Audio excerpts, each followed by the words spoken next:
Assalamualaikum warahmatullahi wabarakatuh. Assalamualaikum warahmatullahi wabarakatuh. Dan selamat malam Bapak Ibu yang saya hormati. Jadi syukur alhamdulillah pada kesempatan ini kita semua dalam keadaan sehat walafiat untuk kembali beraktivitas dalam rangka mengikuti kegiatan webinar, di mana topik webinar kita pada malam hari ini adalah budaya positif di sekolah. Dan sebelum kita lanjutkan materinya, saya sampaikan beberapa hal, bahwa yang pertama, tolong sebentar ini semua kamera tetap diaktifkan dan audio diaktifkan manakala kita akan berbicara. Kemudian webinar kita pada malam hari ini kita bagi dua sesi, yaitu yang pertama pemaparan materi, kemudian setelah pemaparan materi dilanjutkan dengan sesi tanya jawab. Dan baik Bapak dan Ibu, izinkan saya untuk share screen ya. Izinkan saya untuk menampilkan bahan presentasi untuk kegiatan webinar kita pada malam hari ini. Sudah kelihatan? Ya Pak, sudah kelihatan. Sudah Pak. Ya. Oh ya, baik, kita mulai. Jadi topik webinar kita pada malam hari ini adalah budaya positif di sekolah.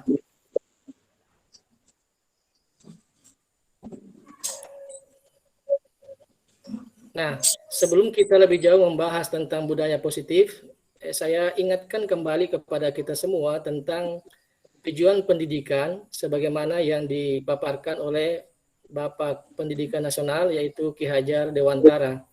Bahwa menurut Ki Hajar Dewantara, tujuan pendidikan itu adalah menuntun segala kodrat yang ada pada anak agar mereka dapat mencapai keselamatan dan kebahagiaan yang setinggi-tingginya, baik sebagai manusia maupun sebagai anggota masyarakat. Jadi inti pendidikan menurut Ki Hajar Dewantara di sini adalah bahwa setiap anak memiliki kodratnya masing-masing. Dalam artian bahwa setiap anak memiliki bakat dan minat yang berbeda dengan anak yang lain. Oleh karena itulah pendidik dituntut untuk menuntun agar semua anak ini bisa terlayani dalam hal pengembangan bakat dan minatnya. Nah, dalam tumbuh dan berkembangnya anak-anak, kodrat anak ini selalu dipengaruhi oleh dua kodrat, yaitu ada kodrat alam dan juga kodrat zaman. Nah, kodrat alam itu, dalam kodrat alam, ya, pendidik dalam menuntun anak itu, dia harus senantiasa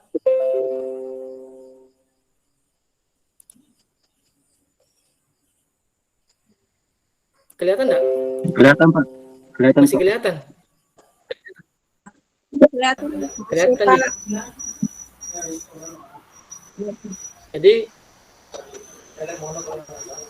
dalam menuntun anak ini pendidik ada dua kodrat yang mempengaruhi, yaitu kodrat alam dan juga kodrat zaman.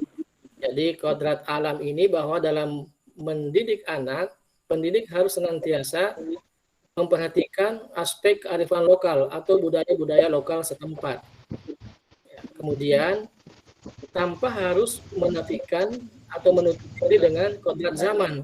Kodrat zaman yang dimasukkan adalah ini budaya-budaya asing atau budaya luar, bahwa kita tidak boleh menutup diri terhadap budaya luar. Tapi budaya luar yang bersifat positif itu harus kita combine dengan budaya-budaya lokal demi untuk perkembangan dan kemajuan anak kita. Contoh budaya-budaya luar itu adalah kemajuan teknologi seperti yang kita laksanakan pada malam hari ini. Tatap maya dengan menggunakan Google Meet. Ini adalah budaya luar, tetapi ini positif, harus kita combine dengan budaya lokal.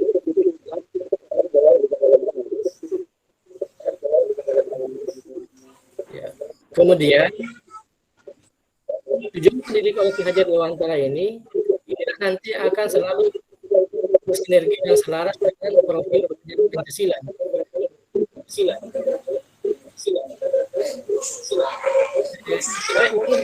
Sebelum lanjut, bisa mungkin Ibu Tia di mute dulu audionya, Bu Tia. Tapi teman bisa di-mute dulu audionya. Iya, iya. Jadi profil pelajar Pancasila di kurikulum baru nanti, termasuk kurikulum prototipe ini, inilah sasarannya adalah bagaimana mencapai profil pelajar Pancasila ini. Profil pelajar Pancasila di mana ada 6 indikator di dalamnya. Yang pertama adalah beriman, bertakwa kepada Tuhan Yang Maha Esa dan berakhlak mulia. Kemudian berkebinekaan global, bergotong royong, kreatif, bernalar kritis, dan mandiri. Ini selaras dengan tujuan pendidikan yang sudah dicetuskan oleh Ki Hajar Dewantara. Dan sekali lagi profil pelajar Pancasila inilah yang akan menjadi sasaran nanti pada saat penerapan kurikulum yang baru atau kurikulum prototipe. Nah, kita masuk di budaya positif. Nah, budaya positif di sekolah ini merupakan nilai-nilai, keyakinan, dan asumsi dasar yang tumbuh dan berkembang sesuai dengan nilai-nilai yang dianut dan diyakini di sekolah. Untuk membangun budaya positif di sekolah, itu perlu disediakan lingkungan yang positif. Jadi sebetulnya budaya positif di sekolah ini sebagian besar itu sudah kita terapkan di sekolah. Tetapi ada beberapa budaya positif yang belum sama sekali tersentuh dan juga belum sama sekali diaplikasikan di sekolah karena merupakan sesuatu yang baru. Nah, di antara budaya positif yang akan kita diskusikan ke depan ini adalah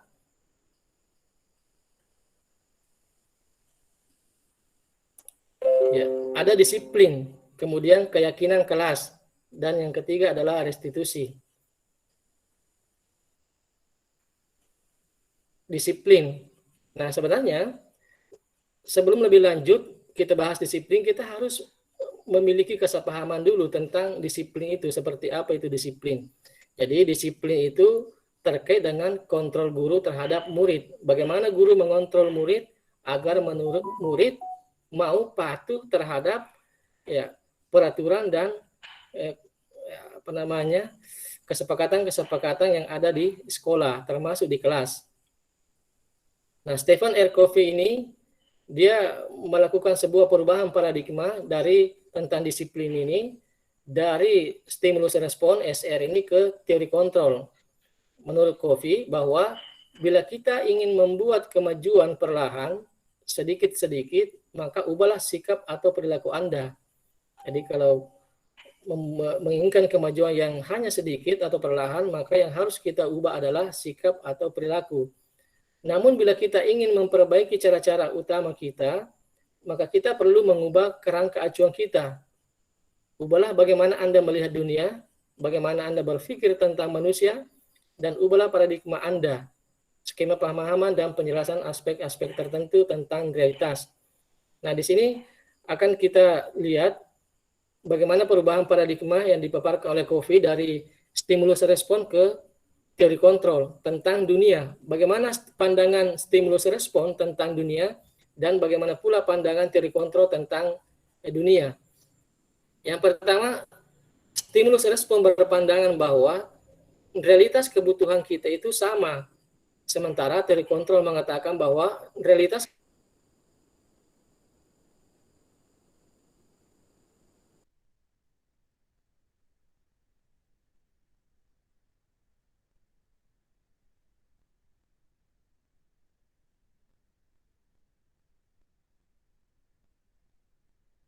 kebutuhan kita berbeda. Jadi di sini jelas perbedaannya. Yang kedua, semua orang memiliki hal yang sama, tetapi bagaimana kita menghargai keberagaman itu. Kemudian perilaku buruk dilihat sebagai suatu kesalahan. Jadi kalau stimulus respon, ketika kita melihat ada murid yang berperilaku buruk, kita langsung menjudge bahwa itu adalah sebuah bentuk kesalahan. Tetapi dalam teori kontrol, semua perilaku itu memiliki tujuan. Jadi tidak langsung menghakimi bahwa itu adalah kesalahan, tetapi mencoba untuk menelisik lebih jauh apa tujuan dari perilaku itu. Kemudian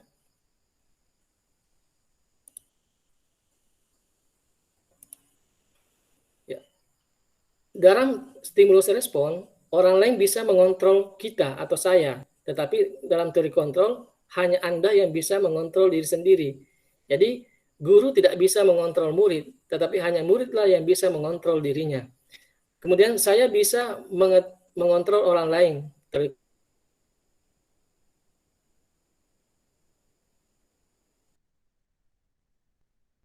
kontrol, Anda tidak bisa mengontrol orang lain. Dalam stimulus respon, pemaksaan, dan lain sebagainya. Tetapi teori kontrol mengatakan bahwa kolaborasi dan konsensus ini adalah kesepakatan kata, itu menciptakan pilihan-pilihan baru. Kemudian terakhir di stimulus respon, itu model berpikirnya adalah menang kalah, win-loss solution. Sementara dalam teori kontrol, model berpikirnya adalah menang-menang atau win-win solution.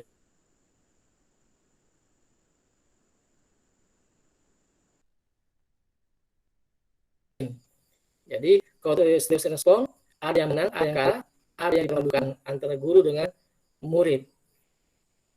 Nah, kita masuk pada miskonsepsi tentang kontrol. Apa itu miskonsepsi? Miskonsepsi itu adalah kesalahpahaman dalam menghubungkan satu konsep dengan konsep lain. Jadi ada beberapa kesalahpahaman yang dilakukan oleh guru selama ini dalam memandang kontrol itu, bagaimana dia mengontrol murid. Kesalahan yang pertama adalah ilusi guru mengontrol murid. Kita sering acap kali guru mengatakan bahwa kita mampu mengontrol murid. Dengan memberikan hukuman misalnya murid akan berubah, tetapi kita tidak sadari bahwa perubahan itu hanya sifatnya sesaat dan juga hanya dalam keadaan terpaksa. Kemudian ilusi bahwa semua penguatan positif, efektif dan bermanfaat. Jadi manakala kita ingin melakukan perubahan perilaku terhadap siswa, acap kali kita melakukan bujukan-bujukan ataupun rayuan kepada anak.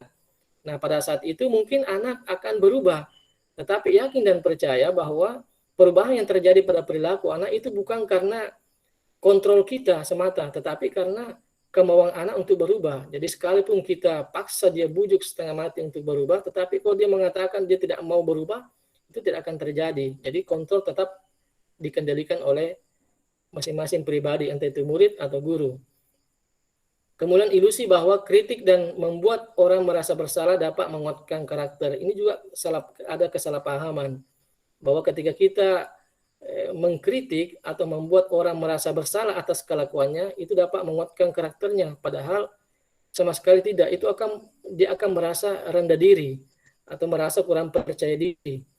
Kemudian ilusi bahwa orang dewasa melihat untuk memaksa.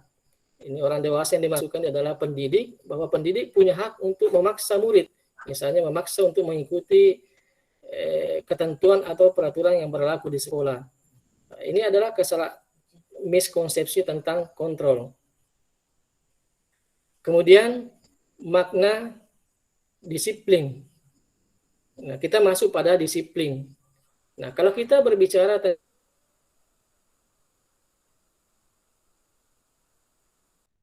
tentang disiplin, saya juga ya sampai sekarang masih gamang, karena yang ada di pikiran saya adalah ketika berbicara masalah disiplin, maka yang muncul di benak pemikiran saya adalah tertib, teratur, kepatuhan pada peraturan, ada hukuman, ada tidak nyaman. Ternyata itu adalah keliru. Ini menurut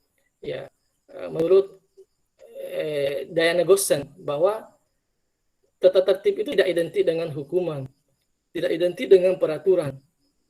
Oleh karena itulah kita harus menyatukan persepsi dari sekarang bahwa yang tata tertib yang kita pahami selama ini itu ternyata disiplin yang kita pahami selama ini ternyata itu keliru.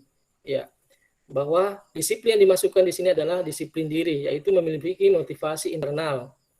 Disiplin diri mereka bisa bertanggung jawab dalam hal ini murid terhadap apa yang dilakukannya karena merasa mereka mendasarkan tindakan mereka pada nilai-nilai kebajikan universal. Jadi kalau disiplin itu harus muncul dari dalam diri setiap orang. Kita berdisiplin mengikuti aturan, mungkin kalau kita anggap itu aturan, itu karena kesadaran, bukan karena adanya hukuman atau ketidaknyamanan. Kemudian 3 motivasi perilaku manusia menurut Diana Goshen. Tadi sudah disampaikan bahwa setiap perilaku atau tindakan itu, baik itu yang positif maupun yang negatif, itu pasti memiliki tujuan atau pasti ada yang memotivasi. Nah, motivasi perilaku manusia menurut Goshen ini ada 3. Yang pertama, menghindari ketidaknyamanan atau hukuman. Ada kalanya kita berperilaku seperti murid. Misalnya murid datang lebih awal ke sekolah. Nah, motivasinya mungkin berbeda-beda. Mungkin ada murid yang datang lebih awal, kalau kita tanya, mungkin dia mengatakan bahwa saya datang lebih awal itu karena saya takut dihukum. Ya. saya takut melanggar. Nah, ini adalah motivasi yang pertama, motivasi yang paling rendah. Di tingkatan berada di level yang paling rendah, yaitu motivasi perilakunya didasari atas ya menghindari ketidaknyamanan atau hukuman. Kemudian di atasnya itu adalah mendapatkan imbalan. Ada kalanya orang berperilaku ya hanya untuk mendapatkan imbalan atau penghargaan. Misalnya murid, nanti dia serius mengerjakan tugas kalau diiming-imingi hadiah. Oke, yang cepat menyelesaikan tugas dikasih 1 bintang atau 2 bintang, baru dia termotivasi. Berarti ini adalah motivasi perilaku yang mungkin tidak salah juga, tetapi levelnya masih rendah. Tetapi di atas dari level yang pertama tadi, yang pertama. Kemudian yang ketiga adalah motivasi perilaku manusia yang ketiga. Manusia seringkali bertindak atau berperilaku didasari atas karena ingin menjadi orang yang mereka inginkan dan menghargai diri sendiri dengan nilai-nilai yang dipercaya. Jadi misalnya kenapa datang lebih awal ke sekolah? Ya karena memang saya Pak, ya memang sudah terbiasa lebih awal datang ke sekolah. Saya merasa risih kalau sudah jam atau pukul 7 misalnya saya masih berada di rumah. Berarti dia sadari bahwa perilaku mereka itu untuk datang lebih awal itu karena ada kesadaran dalam diri mereka. Mereka harus datang lebih awal untuk mempersiapkan diri mengikuti pelajaran.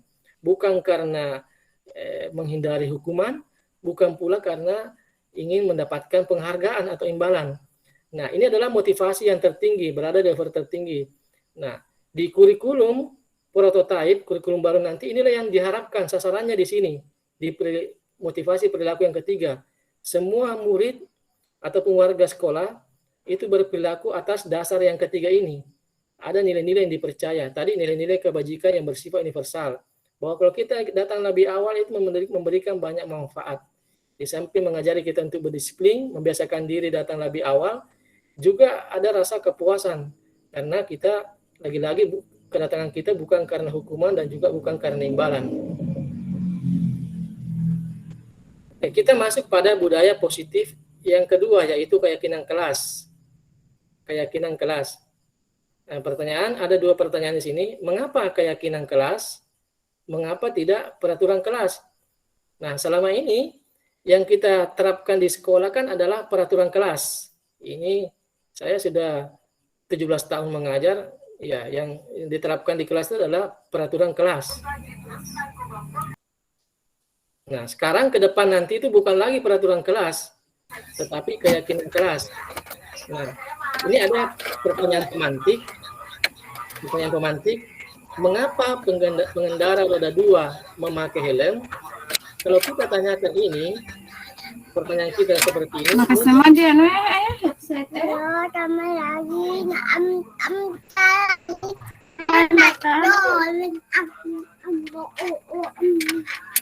Jadi, mengapa pengendara roda 2 memakai helm?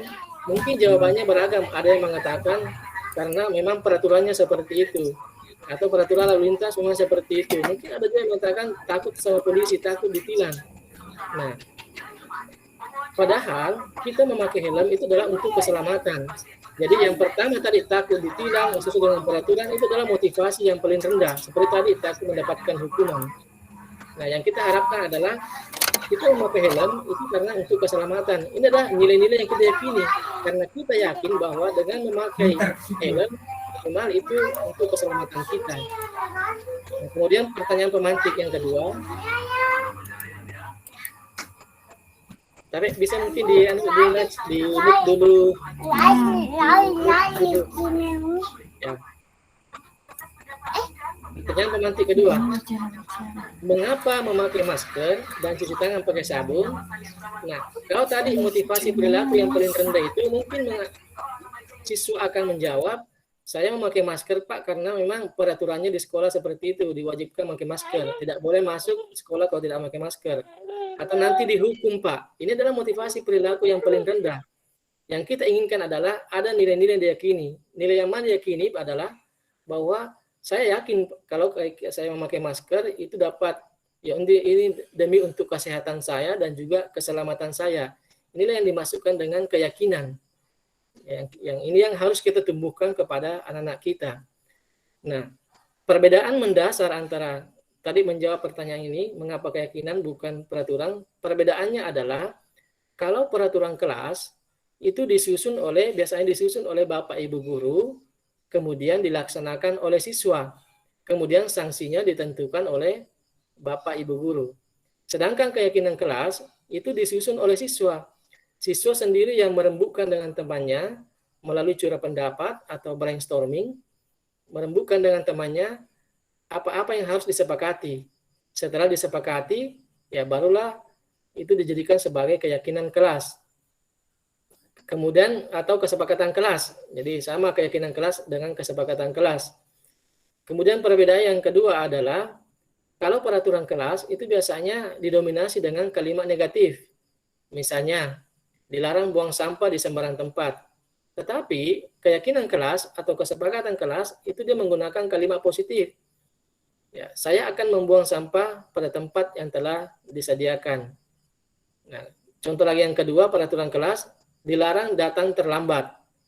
Ini kata dilarang, kalimat negatif. Kalau keyakinan kelas, saya akan datang tepat waktu. Ini adalah beberapa contoh dari keyakinan kelas, dan di kelas 12 IPS 1 itu sudah jadi keyakinan kelasnya, tinggal ditempel. Di 12 IPS 3 juga tadi, ya dia sudah rumuskan juga tadi, tinggal ditempel juga dengan rapi, tinggal kelas 12 IPS 2. Mungkin teman-teman yang lain juga bisa bergerak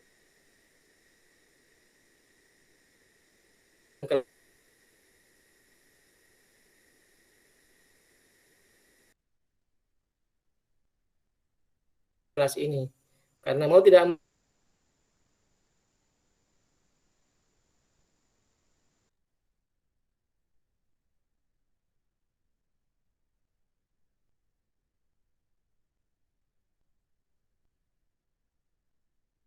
yang kita yakini susah untuk kita langgar. Ya, ini berbeda kalau peraturan. Ya, kalau peraturan ya mungkin ada juga yang beranggapan bahwa memang kan peraturan itu Pak dibuat untuk dilanggar. Seandainya bukan untuk dilanggar, tidak usah ada peraturan. Kalau tidak ada peraturan berarti tidak ada pelanggaran. Nah, makanya ini sifatnya sementara. Jadi peraturan ini harus harus mulai diganti dengan keyakinan supaya ini lebih mendalam. Kemudian murid-murid pun demikian, mereka perlu mendengarkan dan mendalami tentang suatu keyakinan daripada hanya mendengarkan peraturan-peraturan yang mengatur mereka harus berlaku begini atau begitu. Jadi biasanya anak-anak kita juga cerdas. Kalau terlalu banyak di situ dilarang ini, dilarang minum, dilarang ribut dan lain sebagainya. Biasa anak kita nyeplos, dilarang melarang. Wah, ini yang disampaikan di sini bahwa sebetulnya konsep peraturan itu sudah harus diganti dengan keyakinan. Tapi kalau keyakinan dia sendiri yang rumuskan, dia sendiri yang laksanakan, kemudian dia sendiri yang tentukan konsekuensinya manakala dia langgar. Kita sebagai guru hanya memfasilitasi. Bagaimana membentuk keyakinan kelas? Yang pertama, keyakinan kelas itu bersifat lebih abstrak daripada peraturan yang lebih rinci dan konkret. Jadi kalau peraturan itu rinci, kalau keyakinan ya sifatnya abstrak. Kalau peraturan biasa sampai 10-20 keyakinan ya mungkin sampai 5 saja itu sudah banyak keyakinan kelas karena sifatnya umum, general. Kemungkinan keyakinan kelas berupa pernyataan-pernyataan universal, ini yang bersifat umum. Kemudian pernyataan keyakinan kelas senantiasa dibuat dalam bentuk positif, yang tadi sudah. Keyakinan kelas hendaknya tidak terlalu banyak sehingga mudah diingat dan dipahami oleh semua warga kelas. Keyakinan kelas sebaiknya sesuatu yang dapat diterapkan di lingkungan tersebut. Jadi harus disesuaikan dengan kondisi di dalam kelas. Semua warga kelas hendaknya ikut berkontribusi dalam pembuatan keyakinan kelas lewat kegiatan curah pendapat. Kemudian bersedia menindaklanjuti kembali keyakinan kelas dari waktu ke waktu. Kalau peraturan itu biasanya berlaku memakai sistem periodisasi, misalnya 1 semester atau 1 tahun. Tetapi keyakinan kelas ini bisa dirubah dari waktu ke waktu sesuai dengan kesepakatan murid. Ya, misalnya di IPS 1 ada yang tawarkan, saya akan keluar ruangan, meminta izin untuk keluar ruangan maksimal waktu 5 menit. Kemudian banyak temannya yang komentari, bagaimana kalau kita mau buang air besar? Tidak mungkin 5 menit. Jadi kalau begitu kita ganti. Jadi ada yang kasih tawaran di P1 itu kita ganti bukan dibatasi 5 menit, tetapi sesuai dengan kesepakatan dengan guru. Jadi nanti kalau ada yang mau misalnya buang air besar, ya Bapak Ibu guru mengatakan bisa 10 menit, ya itu yang dilaksanakan. Ini sifatnya universal, umum. Kemudian kebutuhan apa kaitannya tadi ini disiplin keyakinan kelas dengan kebutuhan dasar manusia. Jadi menurut Dr. William Glasser, kebutuhan dasar manusia itu ada 5. Yang pertama adalah kebutuhan untuk bertahan hidup, survival. Kemudian cinta dan kasih sayang, ini belonging. Kemudian penguasaan atau kekuatan, power. Kemudian kebebasan, freedom. Dan kesenangan atau fun. Jadi menurut William Glasser, ada kalanya ya manusia berperilaku itu karena ingin memenuhi kebutuhannya. Contoh, kita mengambil contoh, ada seorang anak, misalnya di dalam kelas, merampas makanan temannya. Merampas makanan temannya. Nah, kalau kita bercermin pada peraturan kelas, pada saat itu guru pasti akan memberikan sebuah hukuman. Tetapi karena kita meninggalkan yang namanya peraturan kelas, kita ingin keyakinan kelas, maka guru akan menelusuri lebih jauh.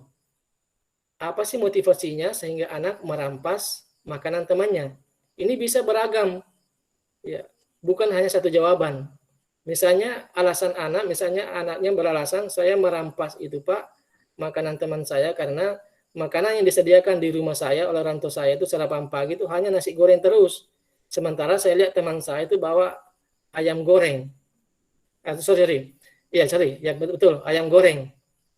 Nah, maka di sini kebutuhan dasar yang akan dipenuhi oleh si anak ini, dia berusaha untuk memenuhi kebutuhan dasarnya dalam bentuk cinta dan kasih sayang. Dia butuh cinta dan kasih sayang dari orang tuanya. Orang tua harus membuatkan menu bukan hanya nasi goreng, mungkin diselingi, ada roti dan lain sebagainya.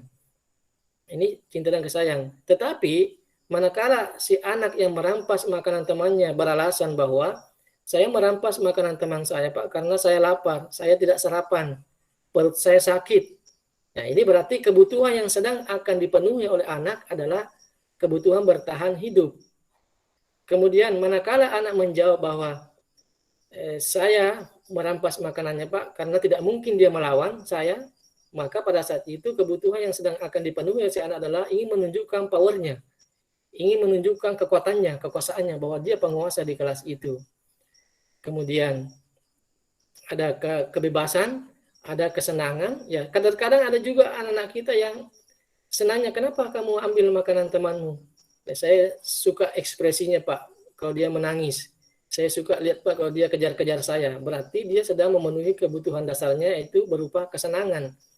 Nah, kalau ini sudah kita mampu pahami ini, menelisik lebih jauh tentang alasan anak-anak untuk berperilaku, kebutuhan apa yang akan dia penuhi, maka di situ akan menimbulkan perlakuan yang berbeda. Tidak mungkin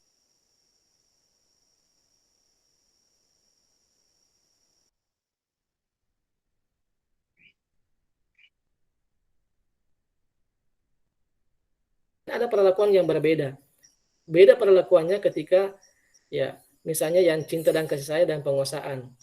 Maka di sini akan memunculkan kreativitas bagi guru dalam hal menangani persoalan perilaku murid di dalam kelas.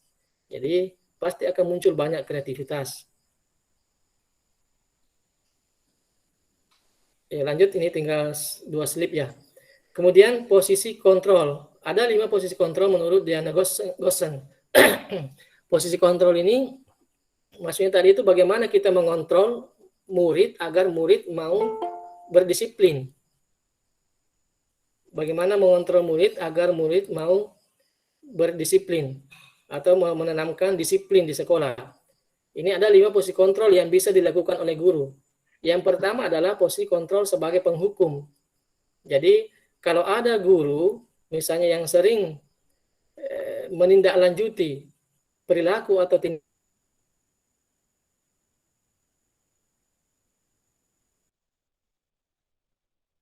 tindakan-tindakan negatif dari siswa murid itu dengan cara melakukan kekerasan baik secara fisik maupun verbal, Jadi biasanya kalau penghukum kata-katanya itu ya posisi kontrol yang kedua yaitu pembuat orang merasa bersalah. Ini pembuat orang merasa bersalah ini kata-kata yang dilontarkan oleh guru ini cenderung lembut, berusaha untuk menyelami lebih jauh ya perasaan si anak. Misalnya begini, ini pembuat orang merasa bersalah. Sebenarnya ini adalah posisi kontrol yang lama juga, sama dengan penghukum. Nah, apa dampak negatifnya? Dampak negatifnya itu siswa akan merasa rendah diri. Siswa akan merasa kehilangan identitas. Bahkan siswa akan selalu menyalahkan dirinya sehingga susah untuk bangkit. Ini kalau pembuat merasa bersalah. Kemudian posisi kontrol yang ketiga adalah teman. Teman, terkadang guru juga berteman dengan murid. Sebenarnya ada sisi positifnya, ada sisi negatifnya. Kalau sisi positifnya, guru dalam mengontrol tindakan murid, dia mengambil posisi teman sebagai teman. Dampak positifnya adalah ya murid akan terbuka. Murid akan terbuka dan cenderung untuk curhat kepada guru yang bersangkutan. Dan murid akan cenderung untuk meminta tolong kepada guru yang bersangkutan, tidak merasa segan untuk minta tolong. Dampak negatifnya adalah manakala harapan murid membutuhkan misalnya bantuan ataukah pertolongan dari guru, kemudian guru sibuk mengatakan saya lagi sibuk, maka pada saat itu murid akan merasa percuma saya berteman dengan Pak ini, karena janjinya akan membantu, tetapi kenyataannya pada saat saya butuh tidak membantu. Ini akan menimbulkan rasa sakit hati. Bahkan yang paling parah adalah ketika guru memposisikan diri sebagai posisi kontrol sebagai teman, terkadang murid hanya senang pada guru tertentu, tapi tidak respect terhadap guru-guru yang lain. Ini bahayanya. Kemudian posisi kontrol yang keempat adalah pemantau. Jadi terkadang guru memposisikan diri sebagai pemantau. Ciri-cirinya pemantau itu guru selalu mengaitkan dengan peraturan. Ya, misalnya ada siswa yang berperilaku yang lain-lain itu guru mengaitkan dengan peraturan. Kamu ingat dengan peraturan sekolah. Bapak dan Ibu, silakan kita bertanya, kita berdiskusi tentang budaya positif di sekolah. Baik itu masalah disiplin, keyakinan kelas maupun restitusi.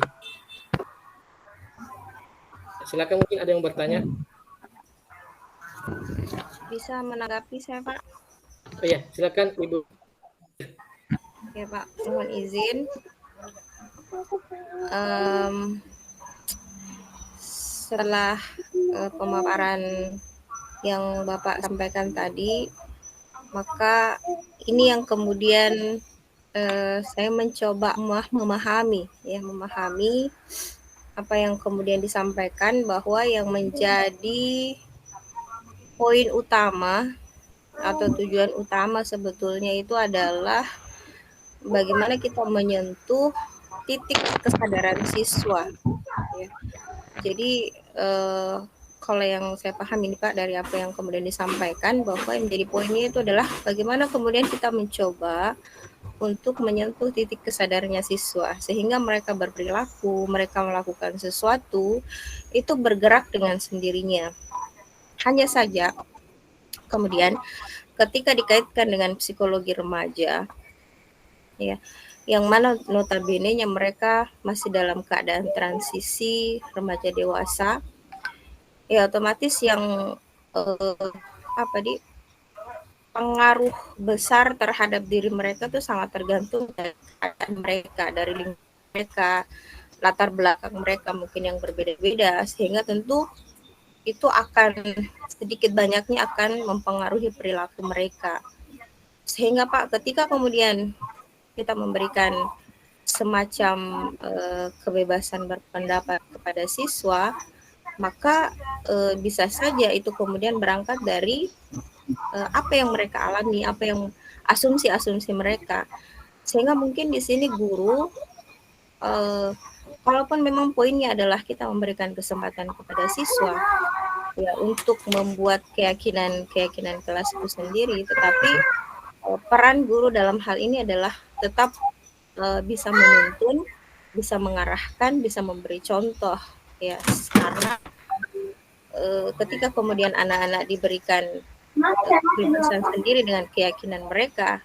Ya tentu saja barangkali ketika ada hal yang mereka anggap baik saja untuk mereka dan mereka bersepakat tanpa ada yang merasa dirugikan seperti itu, dalam konteks yang lebih besar ya Pak, ya, dalam konteks yang lebih luas, ya bisa saja itu yang akan terjadi, ya bisa saja sesuatu yang barangkali tidak lumrah di luar, tetapi kalau mereka menganggap bahwa itu adalah sesuatu yang membuat mereka nyaman, sesuatu yang membuat mereka bisa melakukan itu dengan atas dasar kesepakatan mereka, ya itulah yang kemudian terjadi.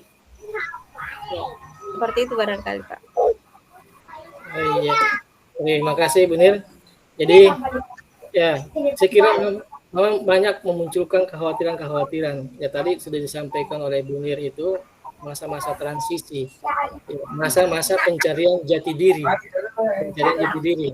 Nah, di sini yang saya sempat tangkap ini adalah ada kata menuntun dan juga kesadaran diri. Sebetulnya itulah yang kita harapkan. Ada muncul kesadaran diri. Siswa dalam berperilaku dan bertindak senantiasa ada kesadaran diri untuk mempertanggungjawabkan, kemudian mencari solusinya. Dan dalam mencari solusinya, itu tidak boleh murid itu dibiarkan dia jalan sendiri-sendiri. Tadi seperti kata Bunir. Nah, memang guru adalah harus menuntun. Jadi harus menuntun. Ya. Sama makanya tadi di tujuan pendidikannya itu antara menuntun segala kodrat yang ada pada anak, menuntun. Guru harus menuntun, tidak boleh dilepas begitu saja seperti yang disampaikan Bunir. Ya, tapi menuntun itu bukan menuntut, ya. Ya kalau selama ini kan kita saksikan di sekolah banyak yang menuntut, seperti yang saya praktekkan ya, banyak menuntut, tapi menuntunnya yang jarang.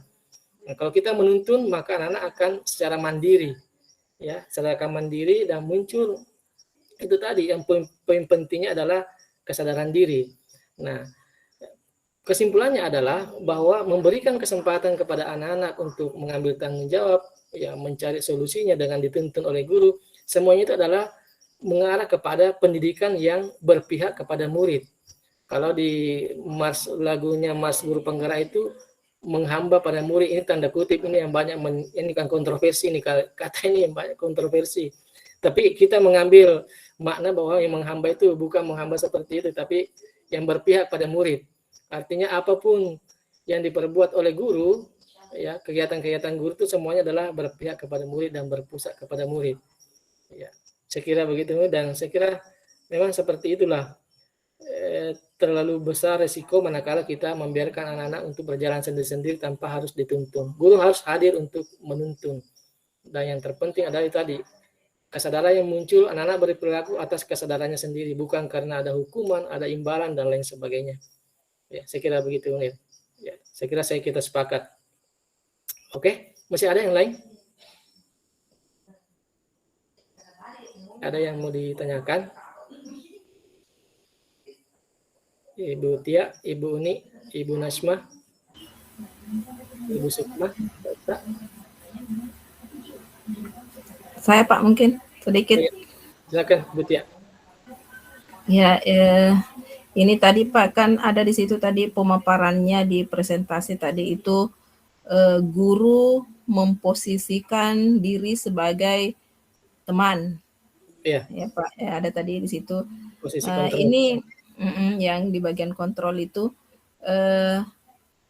terkadang begini Pak, kalau kita hadapi itu kenyataan berteman, ya enggak jadi masalah sih kita berteman dengan siswa, tapi terkadang itu siswa peserta didik itu ketika kita memposisikan diri kita sebagai temannya, maka kadang mereka memperlakukan kita seperti sebayanya.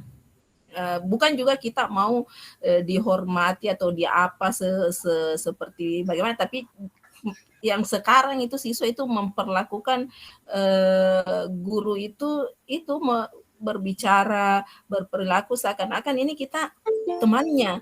Padahal kan ada juga aturan-aturan ketika kita mungkin bergaul dengan guru, harus ada yang saya lihat di sini tata krama biasanya Pak, tata kramanya yang kadang lepas kontrol dari siswanya sendiri. bukan juga kita mau memposisikan kita guru sebagai mau diapakan tadi seperti mungkin dikatakan kita menghamba atau tidak, bukan seperti itu Pak, tapi maksudnya yang anak-anak zaman sekarang itu kan kita lihat pola perilakunya seperti apa sekarang. Jadi mungkin kalau kita mau memposisikan diri sebagai, kalau saya pribadi Pak, kalau sebagai teman itu saya mau memposisikan diri sebagai teman dikala mungkin di luar proses pembelajaran yang kalau mau seperti teman, seperti keinginan mereka. Kan kadang biasa begitu memperlakukan seperti temannya. Itu yang biasa, yang kadang dirasa tidak, bagaimana siswa ini kalau sama gurunya, kalau bahasa kasarnya mungkin ya karena dia seperti kita teman jadi napatu-atuai begitu Pak. Begitu mungkin yang bahasa kasarnya. Kadang kan kita lihat Tommy sekarang keadaan siswa kan bagaimana. Itu mungkin Pak. Oh iya, terima kasih Ibu Tia. Dan saya kira kita sepakat bahwa itu harus kita tinggalkan. Posisi kontrol sebagai teman itu bisa kita buang jauh-jauh, ya, karena ada kekhawatiran itu tadi. Ya, anak-anak kalau bahasa kita di sini patatoi, pararei, ya, dikasih sejengkal dia ambil 1 meter. Makanya dia berada di posisi kontrol yang lemah. Jadi posisi kontrol yang paling lemah itu adalah penghukum. Kemudian tadi pembuat orang merasa bersalah, itu tidak bagus juga.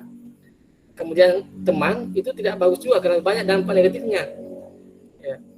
Ada pemantau, makanya yang paling posisi kontrol yang paling tinggi sebenarnya itu adalah manajer, dan itulah sebenarnya yang harus kita miliki. Kita harus berada pada posisi kontrol yang manajer. Jangan yang di bawahnya itu sebagai teman, sebagai penghukum kita tinggal kami. Jadi kita harus posisi kontrol kita harus yang paling tinggi, yaitu manajer. Karena tadi terlalu banyak dampak negatifnya. Ya, anak-anak mungkin karena dianggapnya kadang dia panggil gurunya bukan lagi namanya, bukan lagi bilang bapak ibu, tapi namanya gurunya dipanggil, diteriaki dan sebagainya.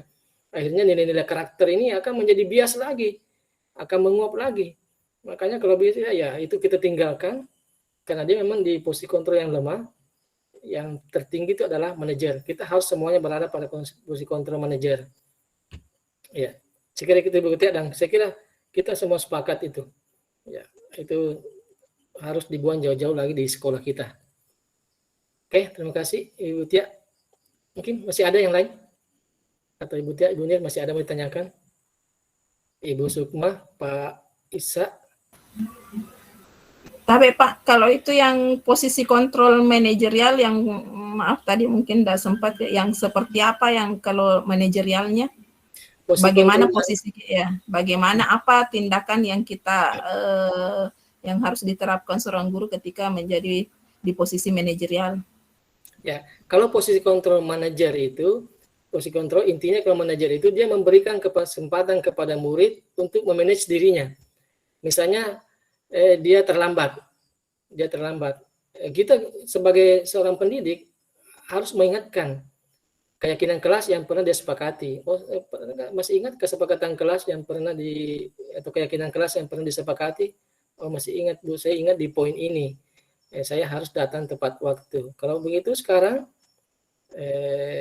ya saya akan memperbaiki atau saya akan mengejar ketinggalan saya. Mungkin saya akan menyaring atau membuat resume dari pelajaran Ibu. Jadi kita tuntun dia, berikan kesempatan dia untuk mempertanggungjawabkan perilakunya, kemudian tuntun dia untuk mencari solusi yang terbaik. Ya, solusi yang bukan untuk menyakiti dirinya, bukan juga untuk menyakiti guru, tetapi solusi yang bisa membuat dia menjadi sadar bahwa ternyata ya saya harus seperti ini.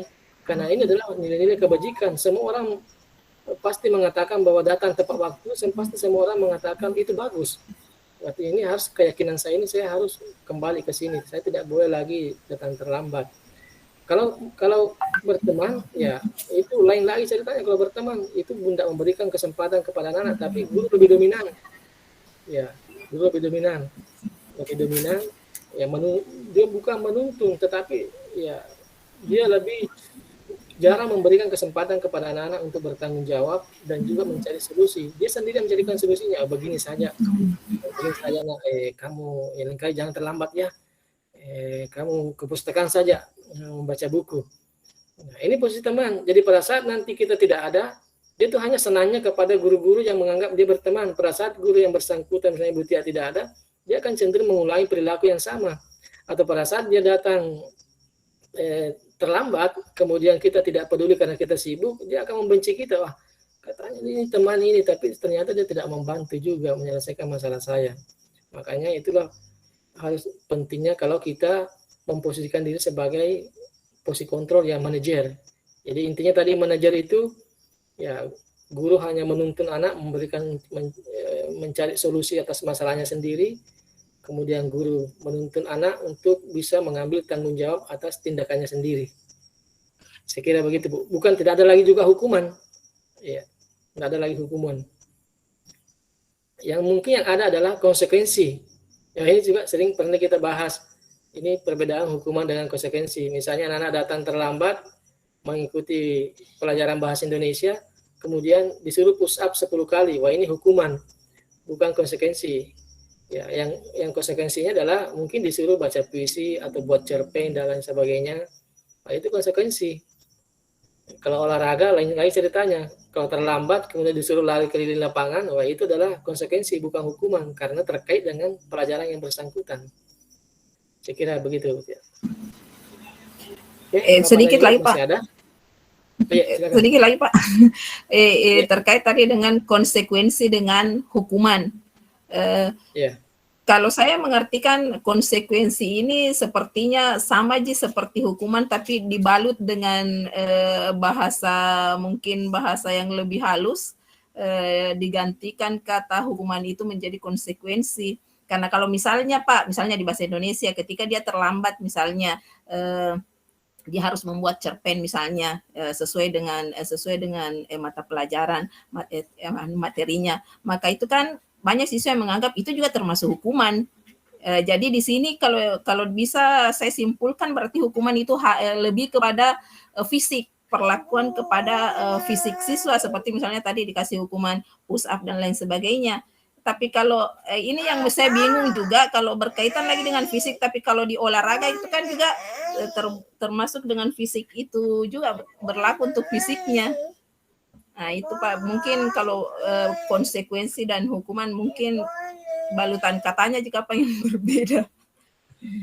Ya, masih. Jadi untuk membedakan itu mana konsekuensi, mana hukuman, kita lihat konteksnya.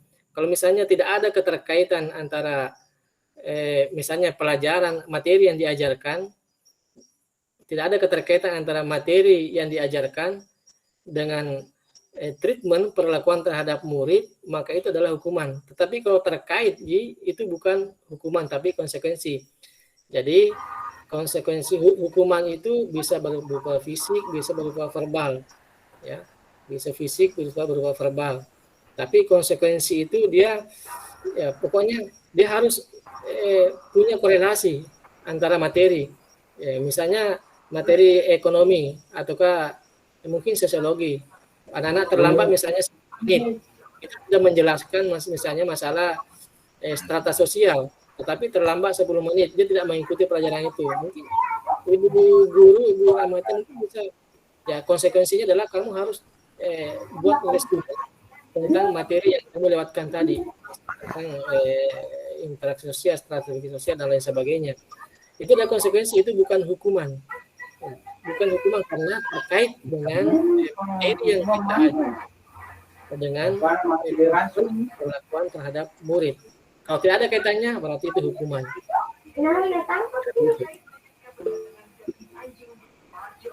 Oke, silakan Ibu Najwa. Ini Ibu Najwa mengangkat tangan. Iya.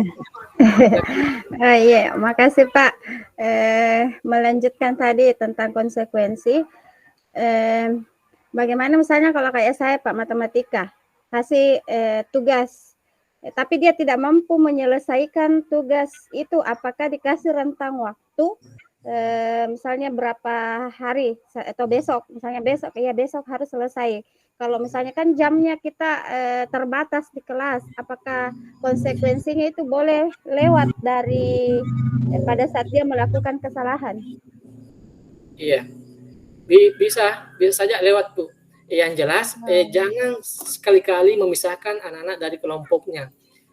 Sama kalau misalnya ayam, dipisahkan dari induknya dengan anaknya, kelompoknya berkelompok, dia berjalan berkelompok, kemudian dipisahkan, pasti akan mengamuk. Jadi begitulah sebenarnya anak-anak kalau dipisahkan dengan kelompoknya pasti akan ya dalam mungkin perasaannya itu akan kacau balau. Misalnya begini, ini kan yang sering juga kita terapkan, terlambat datang, oke? Nanti sebentar jam istirahat, kamu tidak boleh keluar istirahat. Kamu tetap kerjakan tugas dalam kelas. Nah, anak mungkin akan menyelesaikan, tapi yakin dan percaya pasti dalam diri mereka itu akan memberontak. Ya, karena dipisahkan dengan kelompoknya. Jadi sampai Pak Ibu aja bisa saja itu di jangka waktunya nanti ya mungkin setelah pelajaran matematika bisa di store tugasnya itu, tapi tugas yang telah dilewatkan, bukan tugas secara keseluruhan. Ya, misalnya kalau tugas yang mana yang dilewatkan tadi dalam 5 menit itu kan dikasih mungkin ada soal di situ ya disuruh untuk selesaikan. Tapi bagaimana? Ya, tapi bagaimana Pak kalau misalnya sudah dikasih waktu baru enggak kumpul lagi? Tidak ada kerja lagi. Ya di sinilah ya betul. Terkadang memang kita jumpai seperti anak kita sudah diberikan waktu datang tidak selesaikan lagi. Tidak selesaikan lagi. Apa itu yang dikasihkan lagi Pak? Oleh karena itulah disitulah guru harus hadir dalam posisi kontrolnya sebagai manajer. Ya coba untuk sadarkan anak-anak. Masih ingat nak dengan keyakinan kelas, kesepakatan kelas ini? Oh masih ingat Bu. Yang mana itu kesepakatan kelasnya? Saya akan mengerjakan tugas tepat waktu. Oke, kalau begitu berarti kamu harus menyelesaikan tugas tepat waktu. Kalau tidak, nah kira-kira apa yang akan kamu lakukan ke depan? Pasti anak-anak akan merasa, oh ini saya sendiri yang sepakati, masa saya sendiri yang mau melanggar. Nah bukan Bapak Ibu guru yang buat peraturan, saya sendiri yang buat kesepakatan keyakinan kelas. Jadi intinya tadi seperti yang sampaikan oleh Ibu Nira itu adalah bagaimana memunculkan kesadaran diri. Anak bisa sadar diri tentang hal-hal nilai-nilai yang kebajikan yang diyakini itu baik, berlaku secara universal. Itu yang akan kita tumbuhkan. Jadi jangan dikasih sanksi, jangan kasih hukuman. Oke, masih ada Ibu? Oh artinya begini Pak, jadi sebelum pembelajaran dimulai di awal sebenarnya Pak ya, di awal pertemuan mestinya harus buat dulu kesepakatan Pak ya. Iya, kesepakatan kelas. Harusnya buat kesepakatan kelas. Oh ya. Sebenarnya ini bagus ini kalau wali kelas fasilitasi, tapi saya terlanjur masuk di kelas 12 IPS 1 dan 12 IPS 3. Artinya saya bukan untuk menggerogoti teman-teman wali kelas, tapi ya mungkin saya hanya mencoba untuk memberikan stimulus. Jadi nanti kalau ada mau diperbaiki, ya bisa diperbaiki. Wali kelas bisa tuntun anak walinya untuk memperbaiki, kemana diperbaiki. Ini kan sifatnya bukan periodisasi, bukan 1 semester 1 tahun, tapi setiap saat bisa diperbaiki. Kita lihat, oh ini harus ada di peserta kelas, oh tambahkan ini. Oh ini tidak relevan lagi, hilangkan ini. Jadi bisa berubah setiap saat kesepakatan kelas itu. Baik, Bapak dan Ibu, masih ada yang ditanyakan? Oke, selamat bergabung Ibu Rusna. Oke. Kak Mardi, ada yang ditanyakan? Oke, kalau memang sudah tidak ada lagi pertanyaan, ya jadi mungkin di lain waktu, lain kesempatan kita bisa berdiskusi kembali, karena ini sudah larut malam juga. Mungkin di sekolah kita bisa ya saling berdiskusi lagi. Kalau memang masih ada hal-hal yang belum kita pahami atau yang belum dimengerti, bisa kita diskusikan di sekolah. Begitu, Budi? Iya. Oke, baik, Bapak dan Ibu. Sekali lagi saya mengucapkan terima kasih atas partisipasi kita semua, dukungan kita semua untuk mengikuti kegiatan webinar ini. Ini tujuannya adalah demi untuk pengembangan sekolah kita, agar sekolah kita ke depan itu bisa menjadi sekolah yang betul-betul bisa menumbuhkan budaya positif di lingkungan sekolah kita. Sehingga dengan budaya positif, semua warga sekolah termasuk murid kita itu merasa aman dan nyaman untuk berada di sekolah. Saya kira untuk pertemuan kita pada malam hari ini kita cukupkan sampai di sini. Saya mohon maaf manakala dalam pemaparan materi ini ada yang kurang berkenan atau yang tidak sesuai dengan pemahaman kita semua, pendapat kita. Mohon maaf. Mudah-mudahan ke depan kita semua bisa bergerak secara bersama-sama untuk menciptakan suasana perubahan ke arah yang lebih baik di sekolah kita tentunya. Amin. Atas partisipasi kita semua, sekian. Assalamualaikum warahmatullahi wabarakatuh.